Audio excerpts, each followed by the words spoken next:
Several people are recovering after last night's storm sent 4 people to the hospital at Six Flags, and 2 of them were seriously injured. Atlanta News First reporter Mary Kate Hamilton is live for us in Atlanta. Mary Kate, what do we know about those people who were hurt?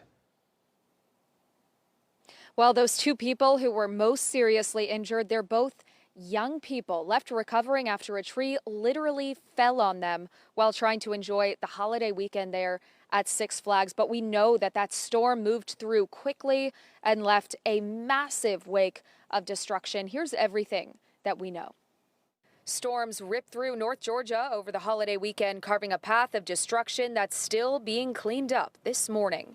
In Austell, a tree came down at Six Flags right near the entrance. According to the Cobb Police Department, multiple people were hit by the tree and injured. They say 2 people were seriously injured, both juveniles, one for having been knocked unconscious and another with severe arm injuries. According to Six Flags, 4 people were rushed to the hospital, and we're still working to update the condition of those 2 who were most seriously injured.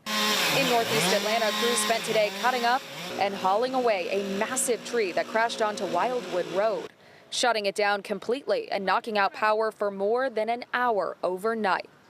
This morning, a big push to get that road back open after neighbors started their day stuck in reverse, forced to find another way around.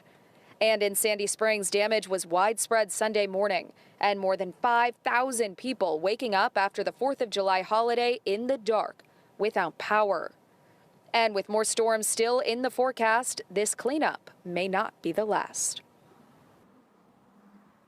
And then I want to show you this downed power lines here on Wildwood Road. Damage like this remains widespread today. And we are, of course, continuing to dig for more information from Six Flags on those individuals who were hurt, from Austell Police on the current condition of those 2 who were most seriously injured. And we're staying on top of that today. So we'll bring you updates as soon as we have them.